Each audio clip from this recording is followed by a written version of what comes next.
आपका टॉपिक हम लोग पढ़ रहे थे कंपनी डॉक्यूमेंट्स। कंपनी डॉक्यूमेंट्स में हमने MOA पढ़ लिया था, मेमोरेंडम ऑफ एसोसिएशन। हाँ जी सर। ये भी उसमें क्लियर हो गया था। अभी इसमें क्या क्या चीज़ें होती हैं, कोई बंदा बता सकता है क्या क्या चीज़ें होती हैं विदाउट बुक देखे? मेमोरेंडम ऑफ एसोसिएशन में क्या क्या चीज़ें होती हैं? कंपनी का नाम, उसका रजिस्टर्ड ऑफिस, उसकी लायबिलिटी डिटेल्स, प्लस उसका रजिस्टर्ड ऑफिस कहाँ पर होगा, उसका प्रॉपर डिटेल। उसके बाद था अभी अगर वो चेंजेस करने हैं, इसको बोलते हैं alteration of the memorandum of association. जो भी मेमोरेंडम ऑफ एसोसिएशन में बताया जाएगा, हमने लायबिलिटी की बात करी, उसके रजिस्टर्ड ऑफिस की बात करी, उसकी कैपिटल की बात करी, मींस कंपनी की कैपिटल किस प्रकार की होगी, शेयर कैपिटल किस हिसाब से होगी, किस हिसाब से वो पैसा लेके आएंगे, मींस इक्विटी में होगा, प्रेफरेंस में होगा या डिवेंचर में होगा, वो सब कुछ मेमोरेंडम ऑफ एसोसिएशन में ही होगा। फिर आता है कि अल्टरेशन ऑफ दी MOA। अगर मेमोरेंडम ऑफ एसोसिएशन में आपने कुछ भी चेंजेस करने हैं, अल्टरेशन का मतलब ये होता है ना बदलना। अगर बदलना होगा तो कंपनी कैसे चेंज कर सकती है, क्योंकि इसकी पर जो भी परमिशन है या जो भी प्रूफ एंड रूल्स हैं वो गवर्नमेंट के पास आपको पहले सबमिट करने पड़ते हैं। मीन्स रजिस्ट्रार ऑफ दी जो कंपनी होता है उसके पास आपको इन्फॉर्मेशन देनी होती है, वो भी रिटर्न में। अगर कुछ चेंजेस करना चाहते हो तो वो चेंजेस कैसे कर सकते हैं, उसके लिए रूल्स बने हुए हैं। कंपनी को कुछ स्टेप फॉलो करने पड़ेंगे। ऐसा नहीं है कि आप लोग अल्ट्रेशन किसी तरह से मर्जी जब मर्जी चाहें कुछ भी चेंजेस करके बैठ जाएं और अपना कंपनी में काम करते रहें। आपको कंपनी में अगर कुछ भी अल्ट्रेशन करना है तो सबसे पहले इन्होंने लिखा है कि hold for the board meeting. Company में आपको कोई बोर्ड मीटिंग सेटअप करनी पड़ेगी, जिसको हम लोग क्लास मीटिंग या फिर इमरजेंसी मीटिंग भी बोल सकते हैं। अगर कंपनी कुछ भी चेंजेस करना चाहती है, ये मीटिंग जब भी कंपनी में रखी जाएगी, जो भी कंपनी के शेयर होल्डर होते हैं उनको 21 डेज पहले नोटिस चला जाता है कि हम लोग एक कंपनी में मीटिंग रखने जा रहे हैं। कुछ भी आपने चेंज करना है, चाहे कैपिटल क्लोज चेंज करना है, नेम क्लोज चेंज करना है, रजिस्टर्ड ऑफिस चेंज करना है या लायबिलिटी क्लोज चेंज करनी है, 21 दिन पहले सभी शेयर होल्डर को नोटिस चला जाएगा। और ये मीटिंग जब भी कंपनी में रखी जाएगी, कोई भी हॉलीडे वाले दिन नहीं रखी जाएगी, मीन्स वर्किंग डेज जब कंपनी के होंगे तब रखी जाएगी। मीटिंग में एक स्पेशल रेजोल्यूशन पास किया जाएगा। स्पेशल रेजोल्यूशन पास करने का मतलब कि उसमें वोटिंग जो है, जो भी वोटिंग होगी 2-on-3 की होनी चाहिए। मतलब कि अगर 3 पर्सन कंपनी में आए हैं मीटिंग में तो उसमें 2 पर्सन उसके फेवर में वोटिंग करने वाले होने चाहिए कि हाँ कंपनी जो चाहती है वो ठीक हो जाना चाहिए, तो वो कंपनी में चेंजेस हो जाएगा। अगर वो रेजोल्यूशन पास हो जाता है, मैं एग्जांपल बोलूँगी, सब लोगों ने मान लिया कि हाँ हम कंपनी का नेम जो है चेंज करने जा रहे हैं। मान लो 3 पर्सन है, 2 पर्सन ने मान लिया कि कंपनी का नेम चेंज हो गया, तो वो जो रेजोल्यूशन आपने पास की है विदिन 30 डेज, जो भी आपने रिटर्न ऑर्डर में पास किया होगा, कंपनी में डिसाइड किया है, एजेंडा ही होता है पास करने का, विदिन 30 डेज आपको रजिस्ट्रार ऑफ कंपनी के पास उसकी अप्रूवल के लिए भेजना होगा कि हम सभी शेयर होल्डर्स उस चीज़ के ऊपर सहमति दे रहे हैं कि कंपनी का नेम चेंज हो जाना चाहिए, या कंपनी में कैपिटल क्लोज जो है वो चेंज हो जानी चाहिए, कंपनी की लायबिलिटी क्लोज जो है वो चेंज हो जानी चाहिए, या फिर कंपनी का रजिस्टर्ड ऑफिस हम लोग एक जगह से दूसरी जगह बदल पे जा रहे हैं वो चेंज हो जाना चाहिए हमारे रिकॉर्ड में। तो वो रजिस्ट्रार के पास अप्रूवल जाएगा। जब रजिस्ट्रार ऑफ कंपनी उसको अप्रूव कर देगा तो आप कंपनी में मेमोरेंडम ऑफ एसोसिएशन में वो चीज़ चेंजेस में ले सकते हैं। अदरवाइज कंपनी में MOA जो एक बार बनेगा वो कभी भी चेंज नहीं होता जब तक शेयर होल्डर की उसके फेवर में वोटिंग होगी। देखिए क्या क्या चीज़ें हम लोग चेंज कर सकते हैं। सबसे पहले अल्ट्रेशन द नेम क्लोज। अगर कंपनी का नेम आपने चेंज करना है, प्रोसीजर यही होगा, कंपनी में मीटिंग रखी है, 21 दिन पहले शेयर होल्डर को नोटिस जाएगा। मीटिंग में जब कंपनी में मीटिंग रखी जाएगी वो हॉलीडे वाले दिन पे नहीं होनी चाहिए, सभी शेयर होल्डर उसमें वोटिंग करेंगे। अगर फेवर वोटिंग इस तरह से आती है, 100 बंदे हैं तो कितने बंदे वोटिंग करेंगे उसके फेवर में? कोई एग्जाम्पल बता सकते तो मान लो कंपनी में 100 बंदे हैं तो कितने बंदे इसके फेवर में वोटिंग करेंगे तब एजेंडा पास होगा? 75% इसके फेवर में वोटिंग करेंगे। ठीक है, आप रेशियो लेके चल सकते हैं, वही 2/3 वाली, तो आपका क्लियर हो जाएगा उसमें। अगर 75 बंदे उसमें फेवर में वोटिंग कर रहे हैं तो जाके कंपनी में एजेंडा पास होगा। फिर आप वही रेजोल्यूशन जो पास करके बैठे हैं रिटर्न ऑर्डर में होगा, अगर रजिस्ट्रार ऑफ कंपनी के पास भेजेंगे 30 दिन में अप्रूवल आएगी। सो 30 दिन में तो आपने भी उसको बंदे को भेजना है, चाहे अगले दिन ही भेज दीजिए चाहे विदिन 30 डेज भेज दीजिए। जब अप्रूवल आएगी तो आपका नेम क्लोज जो है चेंज हो जाएगा। दूसरा अल्टरेशन है आपके पास लिखा उन्होंने, alteration of the registered close. अगर आपको ऑफिस ही चेंज करना है, जो आपका कंपनी का मेन ऑफिस था, उसके लिए भी यही प्रोसीजर फॉलो करना पड़ेगा। बार बार अगर आपको लिखने की जरूरत पड़े तो यही पॉइंट्स आप बार बार उसमें लिखते चले जाएंगे। थर्ड है alteration of the objective close. अगर कंपनी जिस मकसद के साथ बिजनेस करने आई थी, मीन्स ये भी क्लियर बताना होता है कि जो कंपनी स्टार्ट हुई है मेमोरेंडम में, उसका ऑब्जेक्टिव क्या होगा, कौन सा बिजनेस करेंगे, क्या वो गवर्नमेंट के एज पर अप्रूवल के अंडर आता है या नहीं आता, वो भी उसमें चेंजेस करना है, तो भी आपको यही प्रोसीजर फॉलो करना है। Alteration of the liability close, company की लायबिलिटीज जो शेयर होल्डर होंगे वो फिक्स लायबिलिटी के साथ हैं, अनलिमिटेड के साथ हैं, या फिर आधे फिक्स हैं आधे अनलिमिटेड हैं, वो भी क्लियर आपको चेंजेस करना है, तो सेम प्रोसीजर फॉलो करेंगे। Alteration of capital close, alteration of capital close का मीन्स अगर कंपनी की जो कैपिटल है उसको आपने बढ़ाना है, कम करना, जैसे उन्होंने लिखा है कि reduction of the share capital, पहले कंपनी बोला है कि 10 लाख से बिजनेस स्टार्ट करेंगे, अभी बोलते हैं कि नहीं 10 नहीं, हम लोग 8 से स्टार्ट करना चाहते हैं, तो उसको रिडक्शन बोलते हैं। अल्ट्रेशन में ये भी आ जाता है कि मान लीजिए आपकी share capital equity plus preference plus debenture थी, अभी आप चाहते हैं कि इक्विटी सिर्फ और डिबेंचर रखेंगे, प्रेफरेंस रखने ही है, तो ये भी आप उसमें काम कर सकते हैं। तीसरा नंबर बोला कि variation the right of the share holder, अगर जो शेयर होल्डर के राइट्स हैं वो भी आप चेंज करना चाहते हैं, इक्विटी वालों के सभी सारे राइट्स सेम रहेंगे, लेकिन प्रेफरेंस वालों को जो दिए थे वो चेंज करना चाहते हैं, तो भी आपको ये मेमोरेंडम ऑफ एसोसिएशन जो है सेटअप करना पड़ेगा, इसके लिए यही प्रोसीजर फॉलो करना पड़ेगा। लास्ट में आपके पास आ रहा है doctrine of the ultra vires. Doctrine of the ultra vires का मतलब होता है, अल्ट्रा वायरस हम पहले समझिए बियॉन्ड पावर्स होती हैं, जो भी कंपनी में शेयर होल्डर्स होते हैं उनकी पावर्स भी, शेयर होल्डर कंपनी में क्या क्या कर सकते हैं, इसको बोलते हैं doctrine of the ultra vires. अगर कंपनी के जो शेयर होल्डर्स हैं, डायरेक्टर्स हैं, उनकी क्या क्या पावर्स हैं उनको चेक करना बोलते हैं doctrine of the ultra vires. Company में ये अल्ट्रा वायरस की हमेशा चेक, वैसे तो सबसे पहले इन्होंने बोला कि इस्टेब्लिशमेंट होना ज़रूरी है, क्योंकि जब भी कंपनी मेमोरेंडम ऑफ एसोसिएशन बनाएगी तो जो शेयर होल्डर जो स्टार्टिंग में जाते हैं उनके अपने राइट्स होते हैं, इसको इस्टेब्लिश करना सभी कंपनी की जिम्मेवारी है ही है। कोई ऐसी कंपनी नहीं है कि उसको इस्टेब्लिश नहीं करेगी, कि शेयर होल्डर रख लिए, कंपनी स्टार्ट भी कर ली, लेकिन उनको बताया ही नहीं उनकी क्या क्या पावर्स हैं, ये पहले ही क्लियर हो जाती हैं। कई बार अगर कंपनी में जो शेयर होल्डर स्टार्टिंग में रखेंगे उनको चेक करना पड़ेगा, तो क्यों चेक करते हैं, उसके पीछे रीजंस कुछ भी हो सकते हैं कि मेमोरेंडम ऑफ एसोसिएशन में चेंजेस किए थे, तो जो शेयर होल्डर थे उनमें भी चेंजेस आ सकते हैं, तो डॉक्ट्राइन ऑफ अल्ट्रा वायरस वहाँ पर करने की जरूरत पड़ती है। कहीं वही पर्सन तो ही सारे काम नहीं कर रहे जिनको आपने कंपनी से हटा दिया है, या शेयर होल्डर की लाइन में उसको चेंज कर लिया, उसके शेयर चेंज हो गए थे, इसलिए डॉक्ट्राइन ऑफ अल्ट्रा वायरस करते हैं। इसके कुछ इफेक्ट भी पड़ते हैं, मान लीजिए कंपनी में अगर आप अल्ट्रा वायरस को चेक नहीं करोगे, कुछ बंदे मिस यूज़ कर सकते हैं अपनी पावर्स का, हो सकता है कंपनी के एसेट्स को अपने पर्सनल यूज़ के लिए यूज़ कर सकते हैं, या फिर कंपनी का पैसा अपने काम में लगा सकते हैं, तो ये सब कुछ हो सकता है, इसीलिए doctrine of ultra vires time to time होता रहता है। कंपनीज में जो शेयर होल्डर्स होते हैं वो चेक करते रहते हैं, या फिर जो कोई पर्सन कंपनी में आए हैं या फिर गवर्नमेंट ही है, तो वो भी टाइम के अकॉर्डिंग कभी भी चेक करवा सकती है। कंपनी के जो डायरेक्टर्स हैं क्या उनके जो कॉन्ट्रैक्ट हो रखे हैं कंपनी के साथ वो वाइड हैं, फिक्स कहीं सॉरी वाइड तो नहीं है, वाइड का मतलब होता है कि ऐसे कॉन्ट्रैक्ट तो नहीं कंपनी के साथ हो रखे जिनका कोई लेना देना ही नहीं है, एक्चुअल में वाइडेबल कॉन्ट्रैक्ट तो नहीं है, अभी फ्यूचर डेट में उनकी पावर्स चेंज होंगी और बंदा लेकिन पुराने तरीके से ही काम करता चला जा रहा है, ये सब कुछ चेक करना कंपनी को बोलते हैं doctrine of the ultra vires. फिर आपके पास इसी में दूसरा एक टॉपिक आता है एमओ के बाद एओए, जिसको बोलते हैं आर्टिकल ऑफ एसोसिएशन। जब कोई कंपनी रजिस्टर्ड होगी उसको एमओ तो बनाना ही होता है, साथ में आर्टिकल ऑफ एसोसिएशन भी बनाना ज़रूरी होता है। ये भी हमेशा प्रिंटेड फॉर्म में होना चाहिए कंपनी के पास ऑलवेज। जब भी ये बनेगा डिवाइडेड इनटू पैराग्राफ, पैराग्राफ भी उसमें होने चाहिए, सभी काम के लिए पैराग्राफ बने होंगे। ऐसा नहीं है कि एक लेख बना के लिख देंगे बंदा बाद में पढ़ता रहे, अलग अलग पैराग्राफ होना चाहिए जिसमें अलग अलग चीज़ों को डिफाइन किया जाना चाहिए। Signed by the all memorandum of association वाले डायरेक्टर्स, जो भी कंपनी के डायरेक्टर्स होंगे स्टार्टिंग में जिन्होंने कंपनी को रजिस्टर्ड करवाया था उनकी तरफ से साइन भी होना चाहिए। कौन कौन सी चीज़ें होती हैं आर्टिकल ऑफ एसोसिएशन में, सबसे पहले तो लिखा कि share capital and variation of right, company में शेयर कैपिटल कितने प्रकार की होगी, उसमें वेरिएशंस होंगे तो किन कौन से वेरिएशन हम लोग कर सकते हैं, ये भी चीज़ उसमें क्लियर होनी चाहिए। दूसरा ने लिखा कि लाइंस और कॉल ऑन शेयर्स, कितने बंदों ने अपनी सहमति दी हुई है, लाइन का मतलब ये होता है कि कितने बंदों की उसमें सहमति दी हुई है।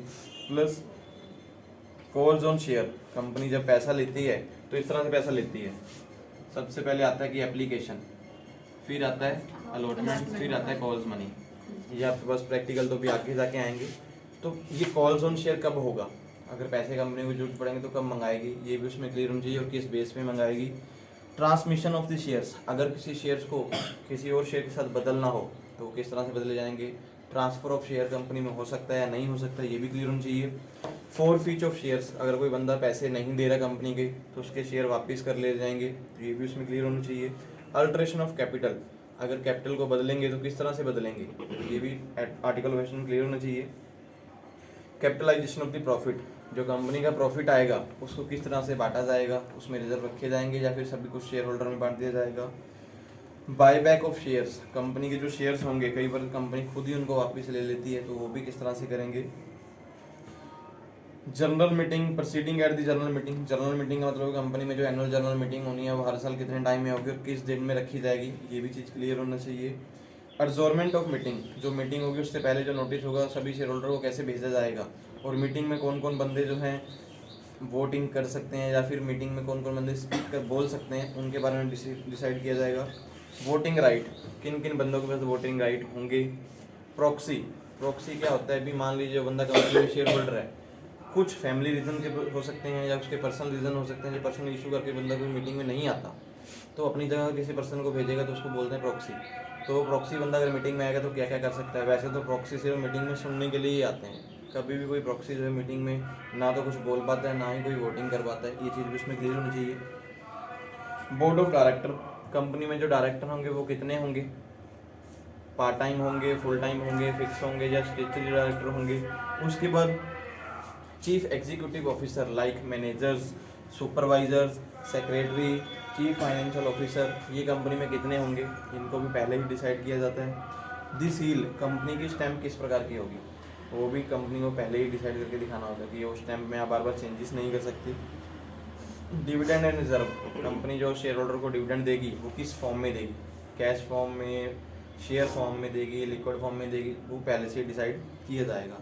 Winding up, by the way अगर कंपनी बंद करने की जरूरत पड़ी तो किस तरह से बंद की जाएगी, उसके लिए भी कंपनी को पहले से क्लियर बताना होता है, आर्टिकल ऑफ एसोसिएशन है। ये सारे पॉइंट्स कम से कम इन्होंने 20 पॉइंट बताए हैं, आप 10 भी लिख सकते हैं, सब कुछ आर्टिकल ऑफ एसोसिएशन में आते हैं। अगर इसमें भी कोई चेंजेस करने हो, इसमें आपके पास आगे है अल्टरिंग दी राइट्स या फिर altering the article of association, अगर कंपनी ने इसको भी अल्टर करना है सेम प्रोसीजर फॉलो होता है, कंपनी को जनरल मीटिंग कंपनी में रखनी होगी, मीटिंग में एजेंडा पास होगा, अगर शेयर होल्डर उसके फेवर में वोटिंग करते हैं तो आप लोग उस चीज़ को चेंज कर सकते हो, अगर वोटिंग इन फेवर नहीं होती तो कभी भी कोई चीज़ चेंज नहीं होती। यहाँ पे मान लो कि 100 बंदे हैं वोट उसके फेवर में, सीधे 50 बंदे कर रहे हैं तो वो कभी भी चेंज नहीं होगा। जो रूल्स एंड रेगुलेशन मीन्स कम से कम 75% उसके फेवर में वोटिंग करेंगे तो चेंजेस हो जाएगा, अदरवाइज कुछ भी चेंज नहीं कर सकते। प्रोसीजर सेम वही है जो आप मेमोरेंडम ऑफ एसोसिएशन में यूज़ देखने चले जा रहे हो। अगर आपको क्वेश्चन आए difference between memorandum of association और आर्टिकल ऑफ एसोसिएशन में, क्या लिख सकते हैं, दोनों के पॉइंट्स ही लिखने हैं। मेमोरेंडम ऑफ एसोसिएशन क्या है, आर्टिकल ऑफ एसोसिएशन क्या है, दोनों एक कंपनी के डॉक्यूमेंट्स होते हैं, जब कंपनी रजिस्टर्ड होती है दोनों को कंपनी को ये दोनों डॉक्यूमेंट बनाने ही पड़ते हैं। मेमोरेंडम में हमारे पास name clause, objective clause, capital clause, registered office clause और ये सारी चीज़ें होती हैं। लेकिन आर्टिकल एसोसिएशन में directors, auditors, financial manager plus company की शेयर कैपिटल उसको बदलना है, कंपनी की मीटिंग, कंपनी के प्रॉक्सी, कंपनी के वाइंडिंग अप, ये कुछ उसमें होता है, ये दोनों में डिफरेंस है। क्लियर है, दोनों को अगर चेंज करना है तो दोनों के लिए सेम रूल है, मीटिंग कंपनी में रखी जाएगी, 21 दिन पहले नोटिस कंपनी में सभी शेयर होल्डर को जाएगा, उसके फेवर में वोटिंग होगी, 30 दिन में रजिस्ट्रार के पास आपको अप्रूवल के लिए वो लेटर भेजना होगा, आफ्टर द अप्रूवल कंपनी उसमें चेंजेस कर सकती है। Doctrine of the constructive notice, constructive notice का मतलब है कि मान लो कंपनी जो नोटिस सेटअप करती है, ऐसा तो नहीं है अभी आप किसी शेयर होल्डर को नोटिस भेज दो 21 दिन पहले कि हम लोग मीटिंग रखने जा रहे हैं, वो पहले ही क्लियर हो जाना चाहिए सभी शेयर होल्डर को कि मीटिंग किस बेस पे रखी जा रही है, तब भी शेयर होल्डर आएंगे। अभी कोई ऐसी मीटिंग को हम रख लो कंपनी में जिसको शेयर होल्डर से कोई लेना देना ही नहीं है तो शेयर होल्डर नहीं आते हैं, क्योंकि जिन्होंने पैसा लगाया, क्योंकि उस बंदे ने अपना टाइम निकाल के आना है। तो ये भी कहता है क्लियर होना जरूरी है कि जब भी कंपनी नोटिस किसी शेयर होल्डर को भेजेगी तो पहले क्लियर होना चाहिए किस बेस पे नोटिस आया है और कितने दिन पहले जाना चाहिए। 21 दिन पहले का रूल है तो 21 दिन पहले ही नोटिस जाना चाहिए। आप लोग किसी बंदे को 2 दिन पहले नोटिस भेजोगे, बाद में बोलोगे भी तू आया नहीं है, तो ऐसा कभी नहीं हो सकता। तो कंपनी की मीटिंग जो है वैलिड मीटिंग नहीं मानी जाती, सबको 21 दिन पहले ही आपको भेजना जरूरी है। उसमें फिर आता है कि doctrine of the indoor management. Indoor management का मतलब है कंपनी में जो इंटरनल मैनेजमेंट आपकी काम कर रही है, कंपनी के डायरेक्टर्स, कंपनी के फाइनेंशियल ऑफिसर, कंपनी के मैनेजर्स, अगर उनकी पावर्स को आपने चेक करना हो तो उसको बोलते हैं doctrine of the indoor management. कि कंपनी को जो चला रहे हैं बंदे, मैनेज कर रहे हैं, अगर उनको चेक करना है तो उसको हम doctrine of the indoor management कहते हैं। ये था आपका टॉपिक जो हुआ खत्म कंपनी डॉक्यूमेंट वाला। अगर किसी बंदे को लगता है हाँ भी कोई पूछने वाला तो मेरे से पूछ सकते हैं। सर जो भी आपने बताया वो नेक्स्ट टॉपिक आपके पास है प्रोस्पेक्ट। सर लिखिया था मैंने डड्डा होया वो जिसका डड्डा नहीं है किसका? नेक्स्ट टॉपिक हमारे पास है प्रोस्पेक्ट। प्रोस्पेक्ट क्या होता है? प्रोस्पेक्ट एक डॉक्यूमेंट होता है जो कंपनी इशू करती है for the inviting the public for the share. कोई भी कंपनी जब एक डॉक्यूमेंट को मार्केट में इशू करती है या फिर एडवर्टाइज करती है कि अगर कोई बंदे कंपनी के शेयर खरीदना चाहते हैं तो उसमें अपनी डिटेल इन्फॉर्मेशन दे के कंपनी के शेयर खरीद सकते हैं, इसको बोलते हैं प्रोस्पेक्ट। इन्होंने लिखा भी है, any document issued for the advertisement और other document inviting the offer from the public for the subscription और purchase of any security of a body corporate. Company के शेयर खरीदने के लिए जब कंपनी कोई एडवर्टाइजमेंट बेस पे एक डॉक्यूमेंट को इशू करती है उसको बोलते हैं प्रोस्पेक्ट। इस प्रोस्पेक्ट में प्रॉपर कंपनी के डिटेल इन्फॉर्मेशन होती है, कौन से शेयर इशू कंपनी करेगी वो चीज़ होते हैं, कितने कितने शेयर कोई बंदा खरीद सकता है वो भी उसमें क्लियर लिखा होता है। सभी शेयर होल्डर मार्केट में टोटली पब्लिक के लिए ओपन ऑफर होती है। ऐसा नहीं कि सिर्फ मान लीजिए भी इस लड़की के लिए भाई जिसने बोला भी एटा कितना होगा उसके लिए इतना बोला भी, ऐसा कुछ नहीं है। तो सबके लिए ऑफर देते हैं वो लोग, कोई मर्जी जाए मनीषा खरीदे जाए अमनप्रीत खरीदे भाई, कोई परस्ती जाए अमनदीप खरीदे, कोई मर्जी बंदा शेयर खरीद सकता है। इसको बोलते हैं ऑफर टू दी पब्लिक। जब ये डॉक्यूमेंट कंपनी इशू करेगी तो उसको हम लोग प्रोस्पेक्ट बोलते हैं। ਜਿਹੜੇ ਗਵਰਨਮੈਂਟ ਕਾਲਜ ਵਗੈਰਾ ਹੁੰਦੇ ਜਾਂ ਪ੍ਰਾਈਵੇਟ ਕਾਲਜ ਵਗੈਰਾ ਹੁੰਦੇ ਨੇ ਕਿ ਜਦੋਂ ਸੈਸ਼ਨ ਸ਼ੁਰੂ ਹੁੰਦਾ ਉਹ ਤਾਂ ਪਰਸਪੈਕਟਿਵ ਹੀ ਦਿੰਦੇ ਹੁੰਦੇ ਨੇ ਕਿ ਸਾਡੇ ਕਾਲਜ 'ਚ ਜਾਂ ਫਿਰ ਇਹ ਮਤਲਬ ਵੀ ਉਹ ਪਰਸਪੈਕਟਿਵ ਦੇ ਪਰਸਪੈਕਟਿਵ ਸੇਮ ਹੁੰਦੇ ਆ। सेम होता है। कंपनी भी प्रोस्पेक्ट ही इस तरह का इशू करती है जिसको हम बोलते हैं कि परफॉर्मा ही होता है। ऊपर कंपनी की इन्फॉर्मेशन प्रॉपर होगी, जैसे आपने कॉलेज की बात दी तो कॉलेज की इन्फॉर्मेशन प्रॉपर होती है ना। अभी हमारा कॉलेज इस टाइम पे स्टार्ट हुआ था, इसमें ये कोर्स करवाए जाते हैं, इसमें इतने मतलब हमारे सेक्शंस हैं, उसमें अगर बच्चा इतनी एडमिशन हम रखने जा रहे हैं उसमें भी आपने फॉर्म भरना तो फॉर्म भर सकते हो। अभी मान लो जो गवर्नमेंट कॉलेज हैं जो कोई भी एडवर्टाइजमेंट देते हैं ना, हमारे कॉलेज में 500 सीटें हैं, फार्म भरने वाले तो बहुत सारे होते हैं, 5000 10,000 स्टूडेंट होते हैं। वो बाद में डिसाइड करते हैं कि हमने कैसे किसी बंदे को रखना है या नहीं रखना, वो बाद में क्लियर होता है। Purpose of the prospect, company जो ये प्रोस्पेक्ट बनाती है उसके पीछे मकसद क्या होगा? सबसे पहले to inform the public about the company. Company की इन्फॉर्मेशन पब्लिक को मिल सके इसलिए प्रोस्पेक्ट हमेशा बनाए जाते हैं। नहीं तो कंपनी कोई खुल जाए, हमें क्या पता कंपनी क्या चल रही है, बाहर से पता होगा बोर्ड लगा हुआ है कंपनी है, अंदर क्या हो रहा है हमें कुछ पता ही नहीं होगा। जब तक हम उसकी इन्फॉर्मेशन लेना चाहें तो कैसे ले सकते हैं? कंपनी का जो प्रोस्पेक्ट बना होगा तभी जाके इन्फॉर्मेशन। आपने भी एलपीयू को जब एडमिशन ली होगी तो आपको भी प्रोस्पेक्ट भरने के लिए दिया गया होगा, मे भी शायद आपने पढ़ा हो। कई बंदों ने देख लिया होगा बहुत बढ़िया कलर हो रखा है, भाई भर दो बस फार्म, है ना। मैंने लगता ही नहीं दिखाया नहीं बस तुम्हारे साथ धोखा हुआ है। उसके बाद induce people to invest into shares debenture of the company. लोगों को प्रभावित करते हैं कि अगर कंपनी के डिबेंचर्स में या प्रेफरेंस शेयर में या फिर इक्विटी शेयर में अगर इन्वेस्टमेंट करना चाहते हैं उसके लिए प्रोस्पेक्ट बनाया जाता है। Provide authentic information about company terms and condition of the issue of the shares and debentures. Company की प्रॉपर इन्फॉर्मेशन आपने लेनी हो, प्लस जो रूल्स एंड रेगुलेशन या फिर कंडीशन जो बनी हुई है शेयर्स के ऊपर उसकी इन्फॉर्मेशन आपको मिल सके, इसलिए प्रोस्पेक्ट बनाए जाते हैं। क्योंकि कंपनी जो शेयर इशू करने हैं, कितने टाइम के लिए इशू करनी है, कब कंपनी वापस करेगी पैसा आपका, या फिर कितने % आपको इंटरेस्ट मिलेगा या डिविडेंड मिलेगा, वो सब कुछ उसमें डिटेल इन्फॉर्मेशन में होता है। Legal rules regarding the issue of prospect. जो भी कंपनी है प्रोस्पेक्ट इशू करती हैं उसके पीछे कुछ गवर्नमेंट के रूल्स बने हुए हैं। सबसे पहले it must be signed by the every person who is named as the director और the proposed director of his duly authorised attorney. Company में जब भी मेमोरेंडम ऑफ एसोसिएशन डिसाइड होता है या आर्टिकल बनता है, आर्टिकल में डिसाइड किया जाता है कंपनी का डायरेक्टर कौन सा। जब भी प्रोस्पेक्ट बनेगा तो डायरेक्टर के उसके ऊपर साइन होने ज़रूरी है। आप भी कभी भी देख लीजिए किसी कॉलेज का प्रोस्पेक्ट ले लीजिए या किसी कंपनी का प्रोस्पेक्ट, उस पर जो डायरेक्टर होगा उसका साइन होता ही होता है। ये नहीं है कि वो सभी पेज के ऊपर खुद साइन करते हैं, तो बंदा साइन करते करते थक जाएगा। आजकल डिजिटल साइन जैसे चलता है तो प्रिंटेड फॉर्म में उसके साइन आते ही आते हैं। जो भी अभी नोट्स ही बनते हैं हम लोग देखते हैं, हमारे पास जो नोट होते हैं 10, 50, 20, 100 का, उसके ऊपर हमारे पास आते हैं ना गवर्नर के साइन होके आते ही आते हैं। तो ये तो नहीं है कि सबके ऊपर वो साइन करता है बैठ के, प्रिंटेड फॉर्म में होते हैं, उसके ऊपर साइन सबके होने चाहिए। दूसरा, it must be dated at the date becomes a date of its publication. इसमें ये डेट भी क्लियर होनी चाहिए प्रोस्पेक्ट में भी, ये प्रोस्पेक्ट कब छापा गया, कितने टाइम के लिए है वो। ये नहीं है कि आज प्रोस्पेक्ट एक बना लिया पूरा लाइफ टाइम वही चलता रहेगा। हर बार उसकी प्रिंटिंग फॉर्म को चेंज करते चले जाते हैं, अगर उसमें चेंजेस होंगे तो चेंज करवा भी सकते हैं। स्टेटमेंट ऑफ एक्सपर्ट में बी इंक्लूडेड इन प्रोस्पेक्ट। जो भी एक्सपर्ट पर्सन होंगे कंपनी के, मान लीजिए चाहे शेयर होल्डर्स हैं, चाहे ऑडिटर हैं, डायरेक्टर हैं, उनकी स्टेटमेंट उसमें होनी चाहिए कि हाँ मैं ये चीज़ को डिक्लेयर करता हूँ कि कंपनी में ये चीज़ है। हम लोग मान लो किसी बंदे को जानते हैं, कि डायरेक्टर को जानते हैं, कंपनी ने प्रोस्पेक्ट इशू कर दिया तो डायरेक्टर की उसमें इन्फॉर्मेशन होनी चाहिए कि मैं इस कंपनी का डायरेक्टर हूँ, मैंने इसके बारे में इतने शेयर खरीदे हुए हैं, कंपनी की प्रॉपर इन्फॉर्मेशन मेरे पास है। जो कुछ भी हम लोग स्टेटमेंट कभी देखेंगे तो आपको स्टेटमेंट जरूर मिलेंगे उसमें। फोर्थ है कि copy of prospect must be registered with register of company. जो भी कंपनी कंपनी प्रोस्पेक्ट इशू करेगी वो रजिस्ट्रार ऑफ कंपनी के पास सबसे पहले रजिस्टर्ड होना चाहिए। मींस कंपनी का जो रजिस्टर है उसको 30 दिन पहले नोटिस आप ये प्रोस्पेक्ट भेज देंगे कि हम लोग शेयर इशू करने जा रहे हैं और ये हमने प्रोस्पेक्ट बनाया है, आप उसकी अप्रूवल कर दीजिए। ये भी उसमें क्लियर होना चाहिए। Prospect must be issue with in 90 days of the delivery it's copy of the register for the registration. अगर आप इसके रजिस्ट्रेशन कराना चाहते हैं तो 90 दिन पहले भेजिए। मान लीजिए आज आपने शेयर इशू करने हैं, मीन आज से 3 महीने पहले इसका प्रोसेस स्टार्ट हो जाना चाहिए, ताकि आने वाले टाइम में जब इसका प्रोसेस स्टार्ट करना है किसी को भी प्रॉब्लम ना हो। Every prospect issued by the company in face should not state its copy of already provided to the registrar. ये भी चीज़ इसमें क्लियर होनी चाहिए कि आप लोग कोई भी कॉपी, मान लो जो प्रोस्पेक्ट किसी को ले रहे हो तो ये क्लियर होनी चाहिए इसकी कॉपी पहले ही रजिस्ट्रार के पास गई होनी चाहिए। आप आज प्रोस्पेक्ट इशू कर दिया, लोगों को बोल दिया कि शेयर खरीद लो और रजिस्ट्रार को उसकी इन्फॉर्मेशन ही नहीं है, तो कभी भी कंपनी ऐसा प्रोस्पेक्ट इशू नहीं कर सकती। When company issued an application form to the purchase of shares, जब भी कोई कंपनी का तब शेयर परचेज करने के लिए कोई फॉर्म इशू करेगी तो वो प्रोस्पेक्ट में ही इशू होना चाहिए। मीन्स ऐसा नहीं है कोई सिंगल फॉर्म आप भेज दोगे कि अपने नाम लिखो, अपना डिटेल इन्फॉर्मेशन भरो, कितने सीटें आपने खरीदे हैं, कंपनी को भेज दो, ऐसा कुछ नहीं होता।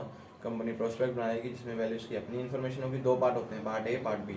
पार्ट ए में टोटल कंपनी की इन्फॉर्मेशन होती है, पार्ट बी में जो कस्टमर होते हैं उनकी इन्फॉर्मेशन ली जाती है। उसके बाद आपके पास आ रहे हैं कि content of the prospect. Content of the prospect 2 प्रकार की इन्होंने आगे बताए हैं, जनरल इन्फॉर्मेशन और capital structure of the company. सबसे पहले हम बात करते हैं, बीच में आपका ऑप्शन थोड़ा पॉइंट रह गया, इसको बाद में क्लियर करते हैं। कंटेंट ऑफ प्रोस्पेक्ट क्या है? सबसे पहले आता है जनरल इन्फॉर्मेशन।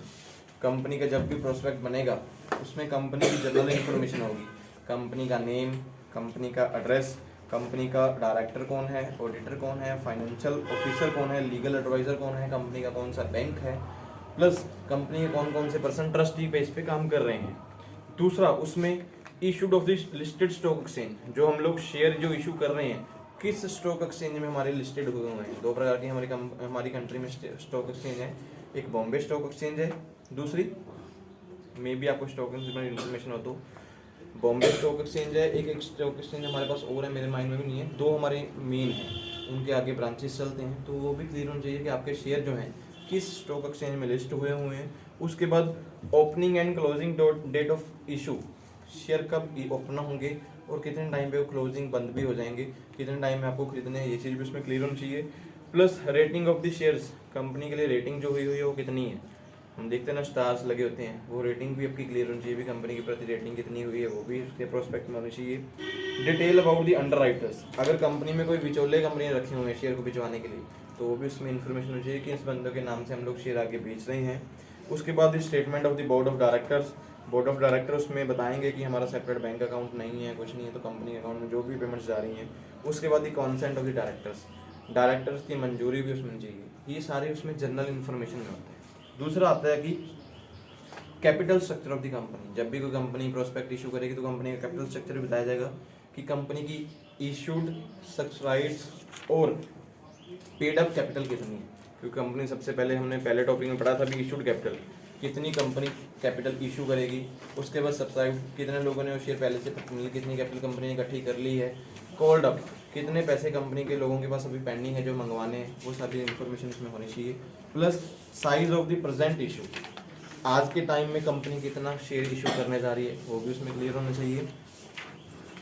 फिर उन रहेगी terms of the present issue, जो आज के टाइम में हम लोग शेयर इशू करने जा रहे हैं उसकी टर्म्स एंड कंडीशन क्या हैं। सबसे पहले लिखा कि अथॉरिटी फॉर द इशू, किस बंदे के पास अथॉरिटीज़ हैं कि ये शेयर वो लोग इशू करवा रहे हैं। दूसरा, प्रोसीजर, किस बेस पे पैसे लिए जाएंगे, अलॉटमेंट पे लिए जाएंगे, सबसे पहले एप्लीकेशन पे तो आएंगे, फिर अलॉटमेंट कब होगी, कॉल्स कब होंगी, वो सारी चीज़ें क्लियर होनी चाहिए। हाउ टू अप्लाई, किस तरह से आप शेयर के लिए अप्लाई कर सकते हैं, वो भी कंडीशन उसमें होनी चाहिए। स्पेशल टैक्स बेनिफिट, अगर कोई बंदा शेयर कंपनी खरीद रहा है, क्या उसको कोई स्पेशल बेनिफिट मिलेंगे? जैसे बोलते हैं कि सेक्शन 80C में आपको डिडक्शन मिल जाएंगे इनकम टैक्स में, अगर किसी कंपनी में इन्वेस्टमेंट कर रहे हो या गवर्नमेंट में डिपार्टमेंट में इन्वेस्टमेंट कर रहे हो तो उसका बेनिफिट आप लोगों को मिलता है। फिर आते हैं पार्टिकुलर्स ऑफ द इशू, जो कंपनी इशू करने जा रही है सब शेयर वगैरह, उसके ऑब्जेक्टिव, क्यों कंपनी शेयर इशू कर रही है, प्लस किस प्रोजेक्ट में कंपनी ने पैसा लगाना है, वो चीज़ क्लियर हो जाएगी। अभी कंपनी उसमें बोल दे कि हमें कोई ऐसा काम करना है जिसको गवर्नमेंट की प्रोविजन परमिशन ही नहीं है, तो आप लोग कभी भी उसमें पैसा नहीं लगाएंगे। फिर आता है company management and project, company का काम क्या है, उसमें मैनेजमेंट में कौन कौन काम कर रहे हैं, कंपनी किस टेक्नोलॉजी के साथ काम करती है, कंपनी के पास इंफ्रास्ट्रक्चर फैसिलिटी क्या क्या है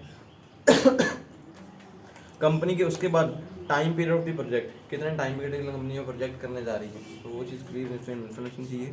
फिर उसके बाद कंपनी की फाइनेंशियल परफॉर्मेंस मीन्स कंपनी की बैलेंस शीट, उसके प्रॉफिट एंड लॉस पिछले कम से कम 2-3 सालों के या 4-5 सालों की इन्फॉर्मेशन उसमें होनी चाहिए। अगर कंपनी की कोई अकाउंटिंग पॉलिसीज चल रही है, मीन्स कंपनी ने कहाँ कहाँ से लोन लिए हुए हैं, किन किन लोगों के पैसे देने हैं, वो भी सारी इन्फॉर्मेशन उसमें होनी चाहिए। प्लस अगर कंपनी के स्टॉक मार्केट में क्या रोल है, कितने शेयर बिके हुए हैं, आज के टाइम में करंट प्राइस क्या चल रहा है शेयर का, तो सारी चीज़ें इन्फॉर्मेशन कंपनी की होनी चाहिए। ये कंपनी के पार्ट 1 में आता है। फिर उसके बाद आता है कंटेंट में पार्ट 2 में total detail information about the customer, जो भी कस्टमर कंपनी का सामान स्टॉक खरीदना चाहते हैं उसकी इन्फॉर्मेशन आती है। उसमें कॉलम बने होते हैं, नेम, उसके बाद आपकी एज, फिर आपका क्लियर एड्रेस, आपका बैंक अकाउंट, कितने शेयर आपने खरीदने हैं, कौन सी क्लास के खरीदने हैं, वो डिटेल इन्फॉर्मेशन जिस बंदे ने सामान लेना और मीन शेयर खरीदने होते हैं उसको अपनी इन्फॉर्मेशन भर के कंपनी के पास सबमिट साइन करके फार्म अपने भेजने होते हैं। ये होता है प्रोस्पेक्ट कंपनी का। फिर आते हैं डिफरेंट टाइप्स ऑफ प्रोस्पेक्ट, इसको हम लोग कल करते हैं, ठीक है।